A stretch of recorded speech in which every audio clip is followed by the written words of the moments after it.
Welcome to Locked and Loaded Uncut, where I tell you about a traumatic experience in my life, a story time, and what I learned from the experience while I do my locks, while I do these babies.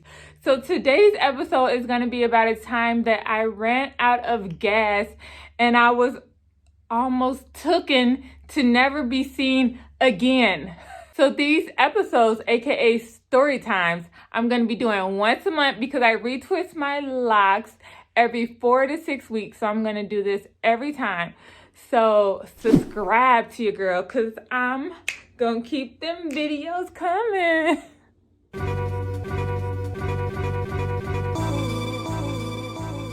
Hey y'all. By the way, my name is Candace and I would like to welcome everyone to my channel where everything is perfect. Throw up them hearts, including you. You're perfect.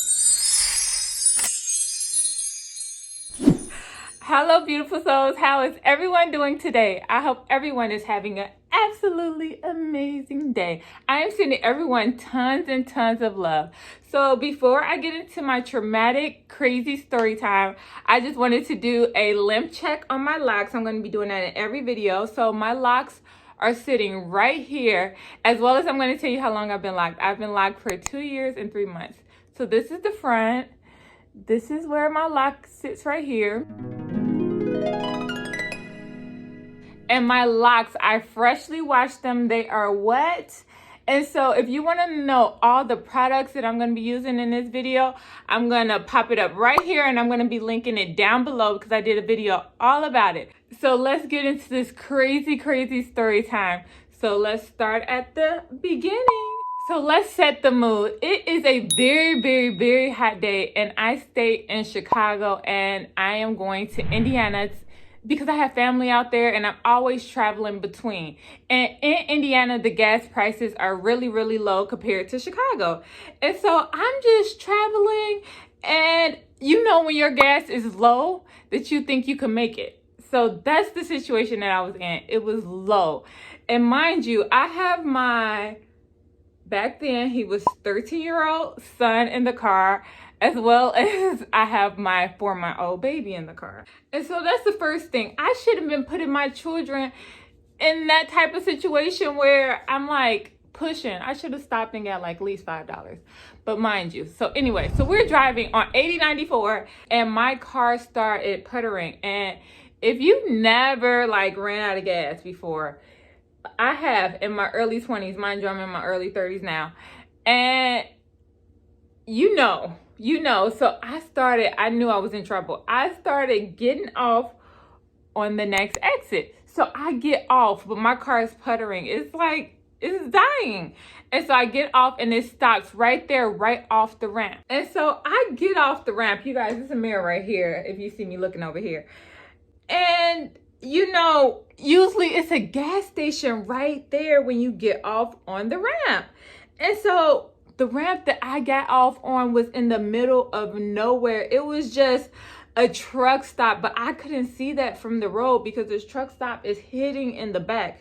It's just a ramp you get off and you get back on, and it's like a little bridge viaduct right there. And so you guys, I have car insurance, and on my car insurance, you have an option to have roadside rescue. So I was about to call roadside rescue, but this man pulled up.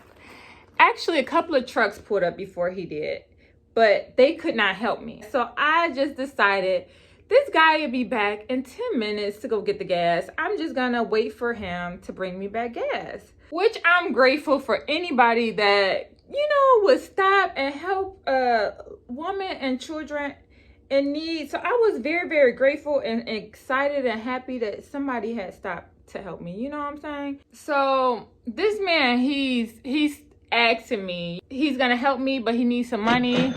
And right away, I knew, my spirit knew that I was in trouble because I'm a very intuitive person. Like I could feel vibes and energy. Like I knew this guy like was up to no good. And so he's asking me for money. He's like, you know, can you help me with, you know, a little bit of money? And I told the guy, I said, sure, I don't keep any money on me. You know what I'm saying? I only have my card, but once you bring me back the gas, we could go and I would get you, you know, some money at the bank. I'll give you $20. That's what I told the guy. I'll give you $20 for helping me. Y'all, so this is when it started getting weird. So, you know, I told the guy I didn't have any money. So he was saying, like, you know, to push me underneath the viaduct. You know, I told y'all it was a viaduct to get out of the shade because it was really hot that day. Like, I was sweating. But like I said, my spirit wasn't feeling right about this guy. And I immediately told the guy, no, like, you know, we're fine, because I just wanted to be left out in the open. If anybody, you know, was driving on the expressway, you could still see my car a little bit. You know what I'm saying? And so I just like, no, but the guy kept telling me, like, you know, like, he kept trying to convince me to push my car up underneath. So my heart, I really started feeling like,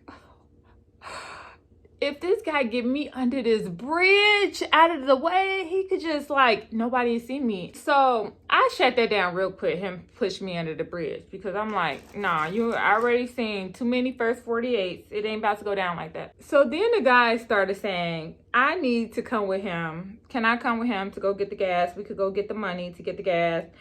And that I needed to leave my kids, and that I told him, no, my son, he isn't responsible enough. Even though that was just an excuse, it was still true. I didn't leave my son. He was only 13 with my daughter on the side of the road while I go get gas. But he was trying to convince me this. He said, this is his exact words. He needs to man up, and because y'all are in this bad situation, he needs to help his, you know, little sister out and his mom out and man up. So I just told the guy in a nice way, because I knew that I was in danger. I told the guy, I said, either you gonna help me, like you gonna go get the gas, or if not, I'm just gonna call AAA like how I was supposed to, you know, do. Like, if you're gonna do it, just do it out the kindness of your heart. You don't need me to go with you. If you got like $5 or $3 to fill up my gas can. By the way, I had a gas can that I pulled out and I had gave to him to go get the gas. And he's still trying to convince me to go with him. And this lasted for, like, I'm telling y'all, 20 minutes. The 20 minutes was him telling me, trying to push my car out the way, and then telling me that I should come with him. Ladies, if you are ever on the side of the road, not just with gas, anything, never leave your car and get in the car with anybody. And in my younger days, I'm not gonna lie, I've gotten in a car with strangers before. And I know I've been protected, because that's just not smart to get in the car. Thank God, source, that I am still alive today, because I got in the car with many of people back in my teenage and 20s. So y'all, I convinced this man. I finally convinced this man just to go get the gas.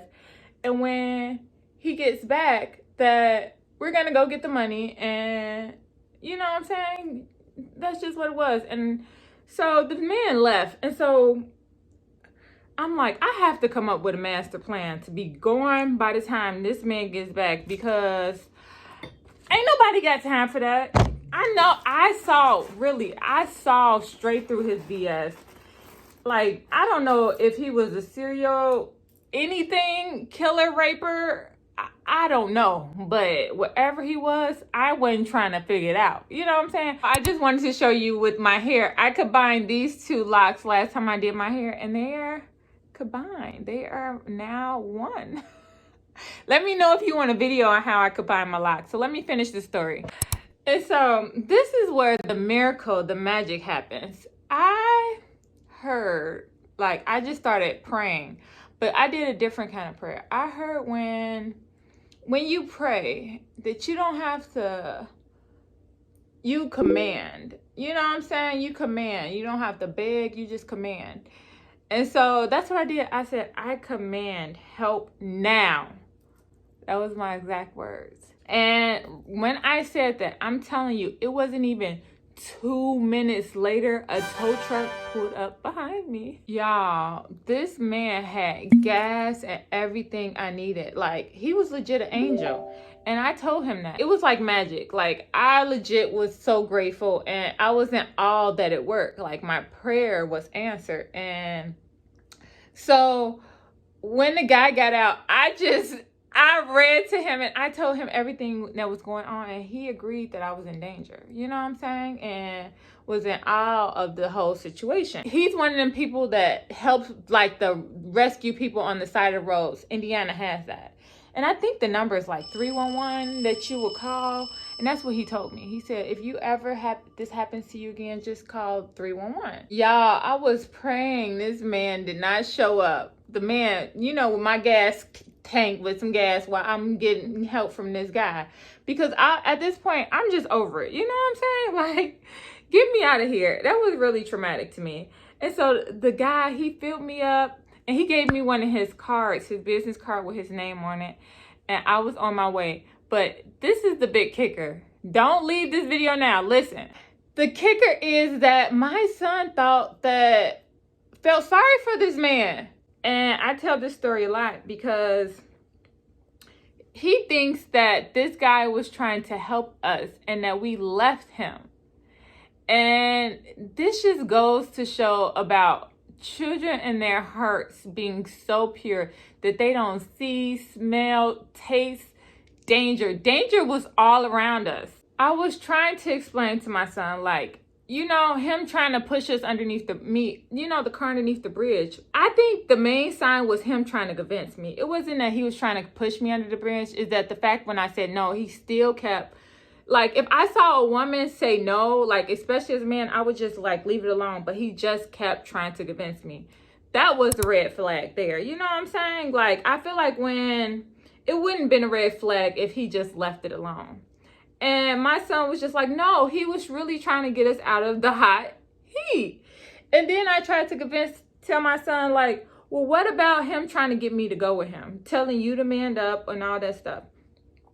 And my son was just like, he had an excuse for everything. And I told him, if I got in that man's car, you would have never probably seen me again. One, I'm really smart. I probably would have windowed my way out of it. But still, I didn't even want to be in that situation. I told him. And he still to today believes that I wasn't in danger. And I told him, I said, he wasn't trying to take y'all. He was trying to take me. Because he said, leave your kids. Like, if anything, it's like, gather us all up, get in the car. But I still would never did that one. Y'all, that's the story. So this is how we're going to do it because I'm almost finished with my hair. So this is where I'm at. Y'all see? And so what I'm going to do is that I'm going to share with you guys what I learned. And as well as I'm going to show you the finished hair of when it's dried. I set it in the dryer as I tell you what I learned from this situation. It's a lesson in every story. Everything happens to us to teach us something. So I had to think, what was this trying to teach me? What did I learn from this situation? And one of the things I've learned, the first thing is many things. The first thing I learned is to always keep my gas tank half full. And not only my gas tank, that's just in life. Look at everything as half full and keep it half full. So ever since then, I'm telling y'all, like a couple of times I got really, really low on gas. But majority of the time when I get to half tank, I go to the gas station and fill my gas up. Especially as a woman with kids, you know what I'm saying? I would never want to put my kids in that situation again. As well as with everything going on and with this world and everything, you never know when, if the gas stations, anything can happen. You just want to have gas in your car to make it to A to B, just in case of any emergency. The second thing I learned is prayer changes things. Us people, us human beings always think, we got to figure out how to fix things when all God's source is waiting for you to do is to call on him, to ask him for help. You know what I'm saying?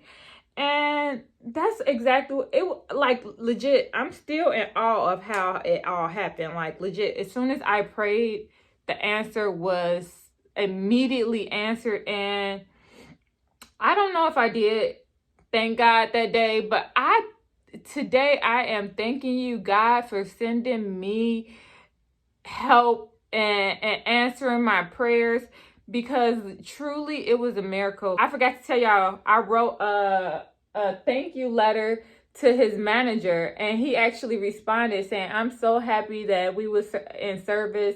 But I told him how I prayed and how everything happened, and this whole situation, how the guy was trying to, and how the guy helped me legit. Like, I felt like I wanted to marry this guy, but I knew it was just like, I was like, I'm gonna marry this guy. He saved my life, but he was just the angel in that time of my life that I needed. So I say, always call on God in every circumstances. You don't have to feel like you could deal with it on your own.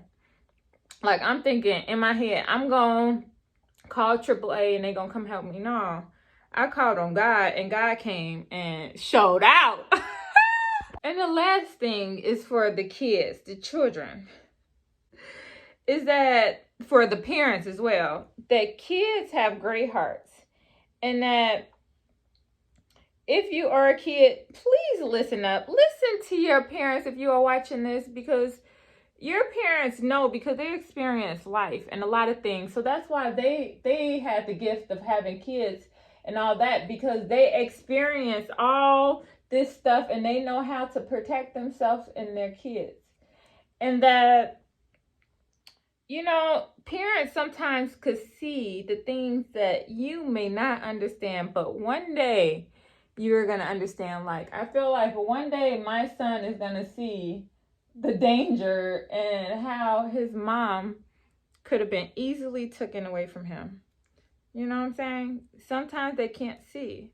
So I feel like that was a big lesson for me, and not only me, for my child, my children. Kids just don't understand. Some kids, because I think another kid probably would have really seen the dangers and be like, Mama, don't go with that man. Mama, you see he trying to push us under the bridge. They will probably see it.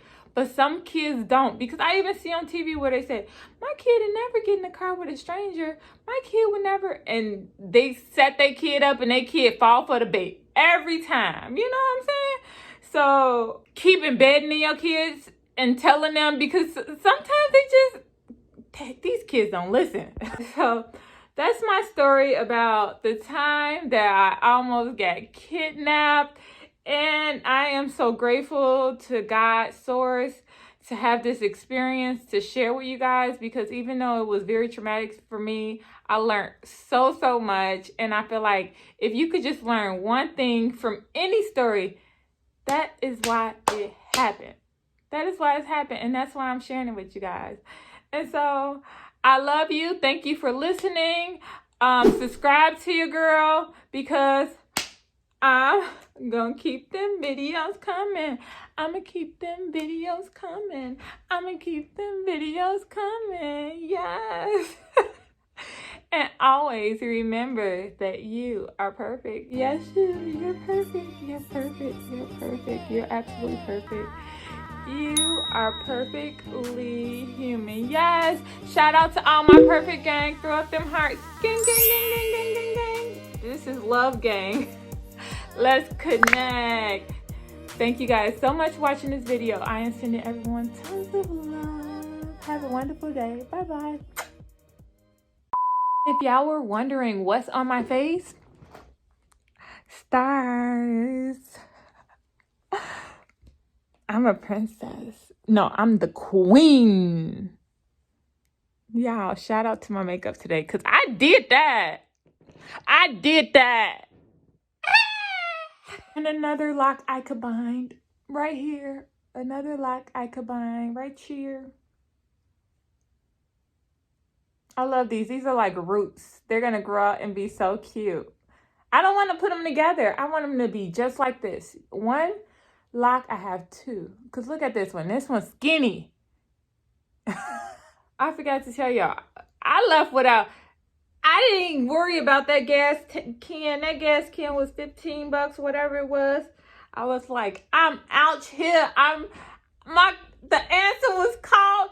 I'm free. And I was out of the zone. I don't care how sad my son felt. We was going to safety. He was like, don't leave here, Mom. I'm like, we out here. Y'all, tell me if it's all in my head and my son was right. Because I listen to y'all. If y'all tell me that that man was just trying to help me, I would believe y'all. Was it all in my head? I believe he was trying to kidnap me, and he was trying to do some, you know, nasty things and probably off me, and that he didn't want to deal with my son and my baby and having to what he was gonna do with them. He just wanted me.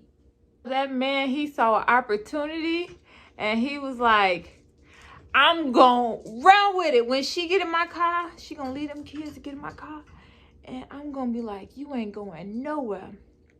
You guys, I'm joking, but this isn't, I could joke about it now because it's actually years later. My daughter is 4 now, but that's things that happen on a daily basis with women getting in strangers' cars. I don't think anybody, woman, man, kid, I tell my son, never get nobody, I don't care if it's a police officer, and saying, get in my car. No. Call me. And for everybody, and call God. Call Source energy. You dig?